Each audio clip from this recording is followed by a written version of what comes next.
Bonjour et bienvenue dans la nouvelle saison du podcast Gyms on the Move, le podcast sur le fitness et tout ce qui l'entoure. La course, c'est quelque chose de très accessible, en même temps de pas forcément accessible et qui demande surtout, et je pense encore plus que tout le reste, d'être progressif.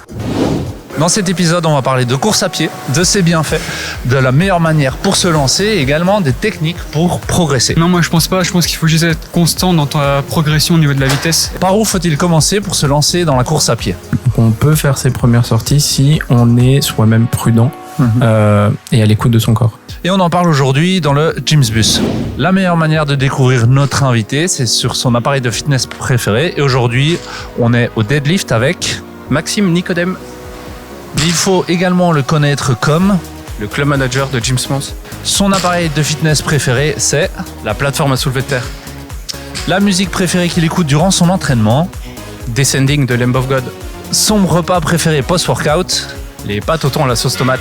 courir à l'intérieur ou à l'extérieur, À l'extérieur. ton conseil pour se lancer dans la course à pied, Y aller progressivement. ton métier de club manager en un seul mot. La coordination. N'oubliez pas de vous abonner à la chaîne et de cliquer sur la cloche pour ne rater aucun épisode. D'ailleurs, la saison 1 est en ligne, il y a 8 épisodes et je suis sûr qu'il y en a un qui devrait vous intéresser. Et également, suivez-nous sur toutes les plateformes et les réseaux sociaux. Salut Maxime, on commence toujours nos épisodes par se demander comment tu vas et comment ça s'est passé ta semaine. Alors aujourd'hui, on est lundi, mais comment s'est passée ta semaine passée et qu'est-ce qui anime un petit peu ta vie actuellement ? Bonjour Gaspard. Ça va très bien. Semaine passée, plutôt chargé niveau boulot, mais avec un petit week-end à la mer. Donc là, on est plutôt rechargé. On est bien. On est chaud. Les batteries sont pleines. Ouais. J'aime bien savoir un petit peu comment tu fais pour gérer ta vie privée, ta vie professionnelle. Alors c'est un équilibre que j'ai dû trouver un petit peu avec le temps. La première année, ça a été un peu difficile de trouver ça. Ce que j'ai fait principalement, en fait, c'est de former les gens qui sont au club, mes coachs qui vraiment sont une équipe géniale. Ils sont tous là depuis au moins 2 ans. Et donc je suis moins sollicité aussi en dehors du boulot, même si je suis toujours disponible, etc. Mais ça me permet aussi de mettre un petit peu cette limite entre le fait d'être toujours disponible et de vouloir aider mon club et mon équipe finalement, et avoir cette déconnexion sur le travail. Tu as l'air d'avoir beaucoup de responsabilités. Est-ce que tu peux me raconter ton parcours, comment tu en es arrivé là, à devenir la personne qui transmet aux autres ? Alors, c'est un parcours assez intéressant parce qu'à la base, je viens pas du tout du sport. Moi, j'ai fait un master de sciences politiques, donc rien à voir. J'ai un petit peu cherché du boulot, je te parle de ça en 2019. J'ai donné des cours à l'Université du Travail de Charleroi. Et avec le Covid, comme pour beaucoup de gens, j'ai eu un peu une remise en question. À l'époque, je faisais une très grosse perte de poids. J'avais vraiment commencé le sport. Et il y a un petit peu justement cette notion de transmission, de partage qui était au centre de ce que je voulais faire. Et je me suis formé pour devenir coach sportif. Et j'ai postulé chez Gyms, qui était ma salle à l'époque. J'allais m'entraîner là depuis déjà une paire d'années. En mars 2022, je pense. Donc en 5 ans, plus ou moins au total. Ce qui m'intéresse aussi, c'est surtout le début. Comment, enfin t'en as parlé, tu voulais perdre du poids. Et comment t'en es arrivé à ce moment-là à prendre la décision, et puis la décision surtout de t'entraîner à Gyms, dans cette salle ? Réponse hyper classique, une grosse rupture en fait. Et à l'époque, j'étais mortellement obèse. Je faisais 140 kilos, je pense. Donc il y a eu une double réalisation, un peu de se dire, ok, là je vais me retrouver tout seul. Et en fait, je suis essoufflé en prenant les escaliers chez moi. Et c'était pas possible, c'est pas quelque chose que je voulais accepter. Donc là, j'ai commencé à faire du sport 1 jour sur 2 avec diète. J'ai assez vite perdu, probablement trop vite. Et c'est un peu après que justement j'ai été invité chez Gyms par un ami. Et je me suis directement senti super bien accueilli. Et c'est là que j'ai décidé à commencer à faire mon parcours chez Gyms en tant que sportif, en tant que membre. Et là, ça a vraiment été une paire d'années plutôt axée powerlifting, force, d'où les soulevés de terre, etc. C'est vraiment quelque chose qui me correspondait bien, de me dire, ah oui, ok, j'ai été très très lourd. Et en fait, tout ça est aussi une force finalement. Et ça m'a beaucoup nourri en fait, ça m'a donné beaucoup de confiance en moi, ça m'a permis de savoir un petit peu que je pouvais me dépasser finalement, et ça m'a donné de la force en dehors en fait du sport. Donc là, tu en as parlé, tu as surtout commencé la musculation et c'est ça qui t'a intéressé. Mais ce qui nous intéresse aujourd'hui, c'est surtout la course à pied. Et c'est là dans la salle que tu as commencé la course à pied, ou c'était déjà avant ? Non, c'est là que j'ai commencé, parce qu'au départ, la course, Non, merci. Tu voulais pas en entendre parler? Pas du tout, c'était pas du tout mon truc. En fait, c'est venu aussi un peu de la vie perso, c'est très simple. J'ai ma copine que j'aime beaucoup, qui court quand même assez régulièrement, une fois semaine, et j'avais envie de partager ce moment-là avec elle. Il faut savoir qu'à Mons, on organise une prépa pour un semi-marathon tous les ans. Et en fait, à la première prépa qu'on a organisée, j'ai voulu courir. Et ça s'est plutôt mal passé parce que je me suis très vite blessé venant du power. C'était un sport complètement différent. Je savais nécessairement qu'il fallait faire du cardio derrière, quoi. Et donc le début, tu l'as dit, tu t'es blessé. J'imagine le cas classique, reprise trop rapide de la discipline. Est-ce que tu as justement, avec le recul, des choses à apprendre ou à nous apprendre par rapport à ça? Complètement. En fait, la course, c'est quelque chose de très accessible, en même temps de pas forcément accessible, et qui demande surtout, et je pense encore plus que tout le reste, d'être progressif. Comme je disais, je venais du power, donc un sport sans impact, très peu de répétitions, vraiment quelque chose de très spécifique. La course, c'est tout l'inverse, hein, c'est un sport d'endurance, quand même beaucoup d'impact. Ça demande au corps un travail différent. Donc moi, ce que j'en ai retenu, c'est de ne pas aller trop vite. Ça, c'est vraiment la règle générale du sport, et de faire du renforcement spécifique. Donc voilà, la première année, j'ai pas su le faire. La seconde année, je me suis préparé. J'ai su faire les 10 km de manière très confortable. C'était un vrai plaisir, et c'était une très grande victoire pour moi. Donc il a fallu finalement 2 ans de préparation pour faire un 10 km, mais c'est surtout dit comme ça a l'air beaucoup, mais finalement quand tu regardes, c'est de passer de 140 kilos à courir un 10 km. C'est ça. C'est surtout que la première année, j'y étais trop vite, et donc j'ai dû vraiment aller voir kiné, faire de la réhab, être un petit peu plus mesuré. Là aussi, c'est un peu à ce moment-là où justement je descends la tension sur le power pour vraiment me dire ok, j'ai envie d'être un peu plus complet dans ce que je fais, et du coup intégrer la course en fait dans mes entraînements. Mais il a fallu une petite année pour savoir courir sans crainte aussi d'avoir ce genou J'allais te demander, c'était quoi la blessure type que tu as eue? C'était le genou qui m'a fait très mal, très vite, et qui a vraiment été un peu incapacitant, parce qu'en fait, quand je donnais cours, montrer une fente ou un squat, ça devenait très vite très désagréable, et donc voilà, ça joue aussi un peu sur ton travail. Voilà, sur mon travail, et même sur ma légitimité. J'étais allez, s'il te plaît, ça devrait aller. Alors il a fallu aussi faire un travail là-dessus, que c'était pas grave, mais ça me plaisait pas. C'est vrai qu'un coach blessé, c'est quand même pas... Et venant du power, où on a tendance à performer, à vouloir faire lourd, fort, etc. Ça a été vu comme un pas en arrière. Maintenant, je sais que c'était pour faire plusieurs pas en avant, mais sur le moment, j'étais ouais. T'as dû quand même changer toute ta méthodologie de travail. Ouais, c'est ça. Comme dans chaque épisode, on écoute la question d'un gymster et on tente d'y répondre ensemble. J'aimerais commencer la course à pied, mais je sais pas par quoi commencer. Quels seraient vos conseils pour débuter? Alors Maxime, on a un petit peu effleuré la question, mais quelles sont les étapes importantes en fait qu'on doit mettre en place pour commencer à reprendre la course à pied? Alors, tout va dépendre de votre niveau, déjà. Parce que la course à pied, pour moi, c'est 2 axes différents. Vous avez l'axe cardio, qui est un axe général, on va dire de la préparation générale. Si vous êtes quelqu'un de sportif, vous faites déjà des cours collectifs, des body attack, des trucs, vous avez normalement déjà cette capacité un petit peu de cardio. Et à côté de ça, vous avez l'aspect technique, dans le sens où la course est un mouvement, et comme tous les mouvements, il faut le travailler, il faut le répéter. Donc ça, c'est 2 axes différents. Ce que moi, je recommande à quelqu'un qui n'a jamais couru, c'est en général de faire 2 petites séances par semaine, d'accord ?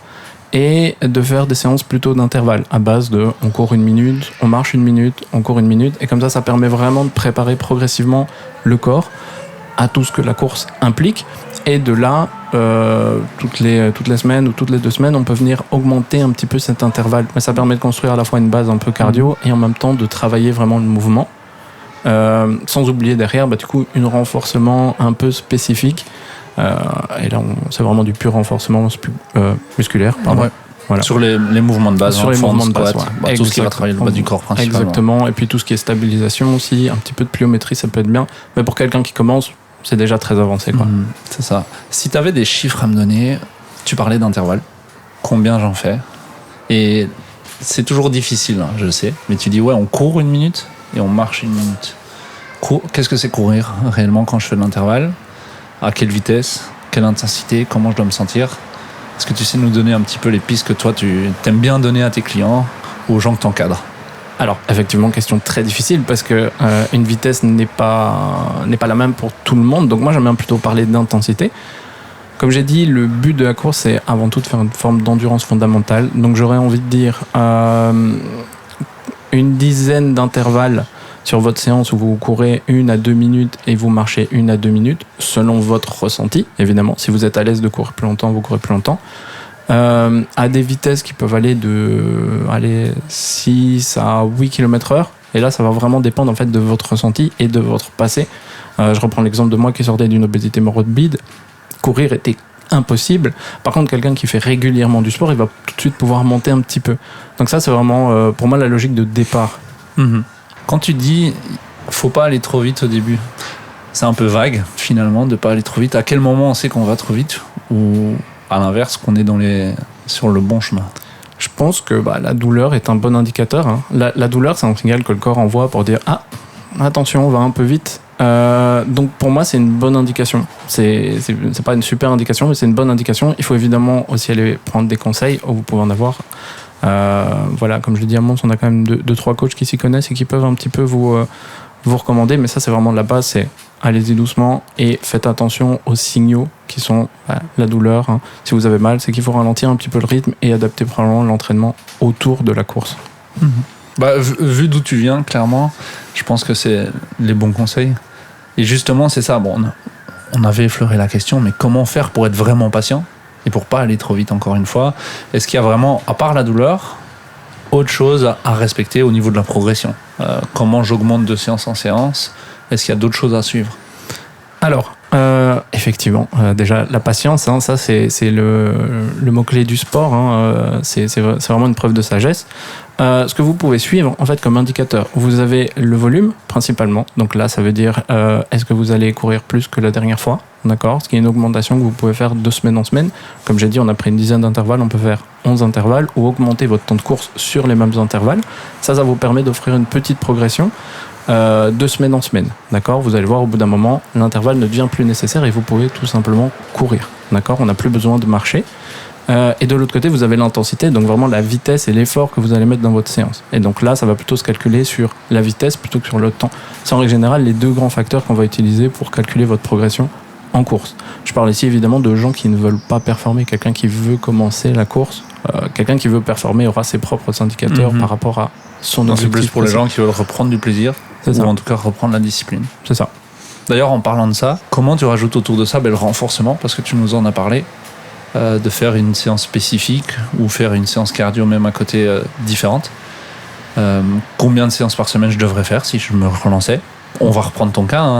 À l'époque, combien tu en as fait? Et surtout, quel groupe musculaire je dois travailler principalement? Ok. De manière optimale, j'ai quand même envie de dire 2 fois, d'accord, parce que c'est des séances qui vont être très spécifiques, pas forcément extrêmement lourdes pour le corps, mais qui vont venir travailler surtout la profondeur. Donc 2 fois, ce serait bien. Ouais. Pour quelqu'un qui décide de courir, 2 petites courses, 2 petites renfos, c'est pas mal. Au niveau des groupes musculaires, en fait, on travaille quasiment l'entièreté du corps. Donc évidemment, les jambes, surtout sur la partie stabilisation. Donc on va venir travailler souvent sur de l'unilatéral, des fentes, des deadlifts à une jambe, ce genre de choses. Donc vraiment faire en sorte de stabiliser la hanche, le genou et la cheville. Donc on a évidemment tout le travail de tibia et de mollet aussi. Et vous avez aussi un gros travail lié sur la posture, donc avec la sangle abdominale et les trapèzes, qui vont vraiment venir maintenir un petit peu tout votre corps en place pendant la course. Donc ça, c'est vraiment très très spécifique et vraiment vraiment recommandé. Donc ça fait quand même une séance plutôt complète. Ouais, c'est ça, exactement. Il n'y a pas que le bas du corps. Non. Parce que l'idée, c'est que quand vous allez courir, votre haut du corps vient vous maintenir pendant ce déplacement, donc vous devez l'avoir un petit peu solide aussi. Donc on se retrouve finalement avec quasiment 4 séances d'entraînement par semaine. On parle de la course à pied comme un sport facile au début, où il suffit de mettre les chaussures, un t-shirt et partir courir. Et là maintenant, on se retrouve déjà dans une démarche un peu plus professionnelle. Est-ce qu'il faut donc suivre un programme quand je me lance? Absolument. Ça veut dire, t'as donné les conseils pour qu'on puisse en sortir seul. Mais dans le meilleur des cas, être suivi par un professionnel avec quelque chose de très précis, c'est mieux. Alors, je pense que c'est toujours mieux, effectivement, parce que la personne professionnelle va pouvoir prendre votre niveau en compte. Donc ici, on est sur des conseils généraux, mais une personne n'est pas l'autre, un profil n'est pas l'autre. On a tous des blessures, on a tous un bagage sportif différent, un passé sportif. Donc clairement, c'est mieux d'être suivi.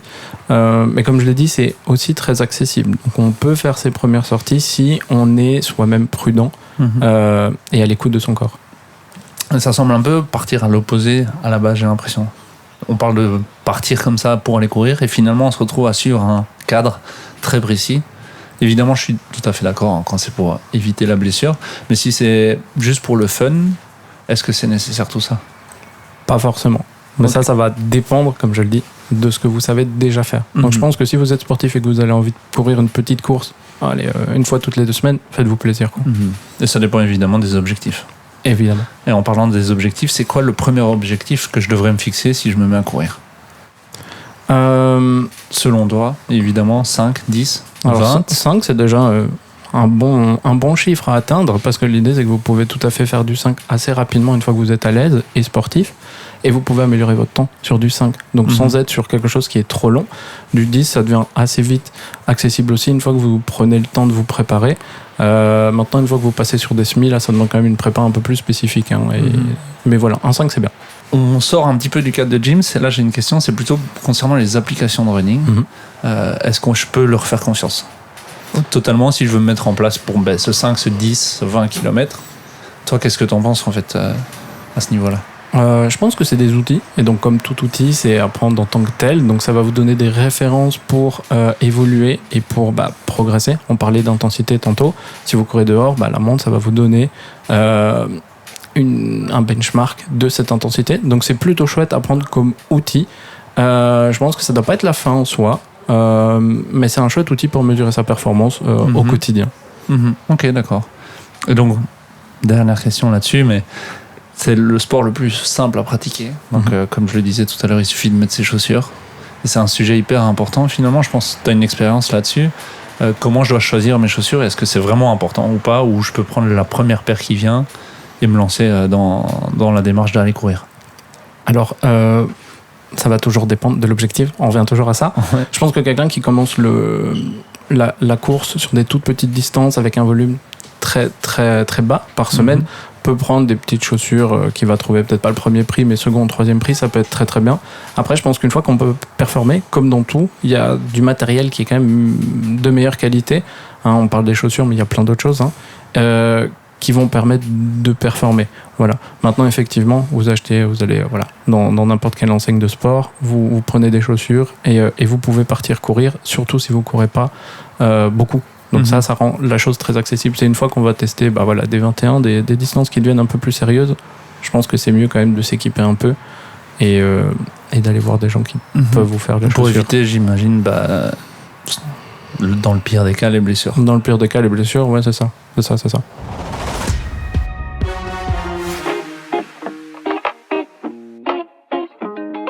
Mythe ou réalité, il faut courir vite tout le temps pour progresser? Non. Faut varier les jours. Un coup, on peut faire du fractionné, c'est intéressant pour regagner en VMA. C'est un mythe. Faut pas forcément courir vite. L'endurance, de temps en temps, c'est bien. Non, moi je pense pas. Je pense qu'il faut juste être constant dans ta progression au niveau de la vitesse. Non, c'est faux. Faut courir lentement plutôt. Il faut aller à son rythme et évoluer de plus en plus.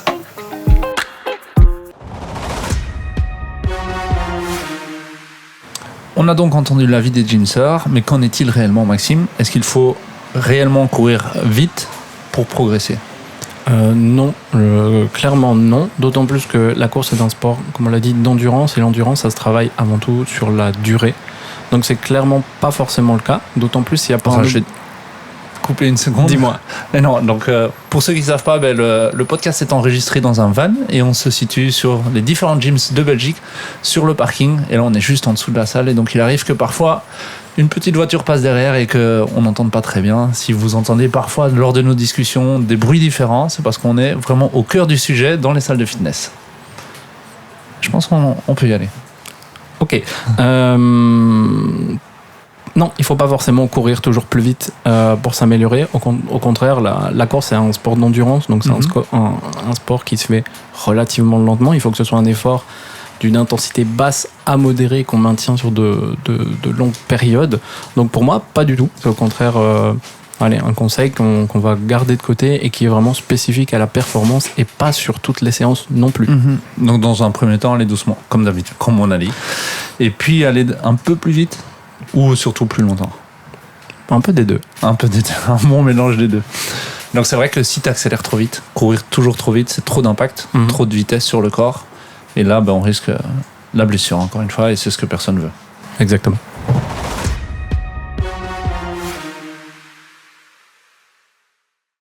Merci Maxime pour cet épisode. Et avant de le clôturer, de le terminer, est-ce que tu peux me dire s'il y a quelque chose qui te motive pour toujours te donner à 100% dans ce que tu fais? Moi personnellement, ce qui me drive, c'est toujours la musique et se mettre un petit peu dans la bulle. Je parlais tantôt quand on courait avec ma copine. En fait, on a une oreillette chacun et on court avec la même musique. C'est quelque chose qui moi me drive beaucoup. C'est vraiment de venir me mettre dans ma bulle et que ce soit en fait un moment à moi, que ce soit de la course, de la muscu, peu importe. C'est un moment qu'on s'offre à soi, à la fois sur le moment et à la fois pour plus tard, quoi, pour bien vieillir, on va dire. Ouais, je reviens quand même sur le truc des écouteurs. C'est quand même chouette d'avoir donc des écouteurs connectés maintenant. Ouais. Toi, tu mets l'oreille gauche et elle l'oreille droite. Exactement. Et c'est qui choisit la chanson?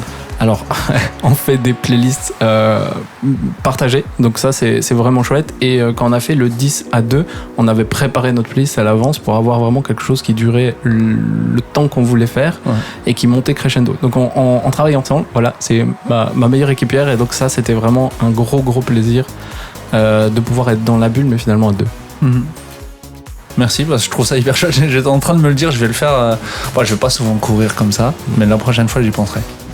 C'est la fin de cet épisode et on se retrouve déjà dans un peu moins d'un mois pour un nouvel épisode où on parlera des trackers et des données pour s'améliorer dans sa discipline. Alors la première donnée que je regarde souvent, c'est la fréquence cardiaque, parce que ça me permet de savoir si j'ai fait mon entraînement à l'allure souhaitée. Et on vous donnera des conseils sur comment utiliser les données pour qu'elles vous fassent progresser. Quand on est amateur, avec 2-3 données, c'est amplement suffisant pour progresser. Si cet épisode vous a plu, n'oubliez pas de vous abonner à la chaîne et de cliquer sur la cloche pour ne rater aucun épisode. D'ailleurs, la saison 1 est en ligne, il y a 8 épisodes et je suis sûr qu'il y en a un qui devrait vous intéresser. Et également, suivez-nous sur toutes les plateformes et les réseaux sociaux.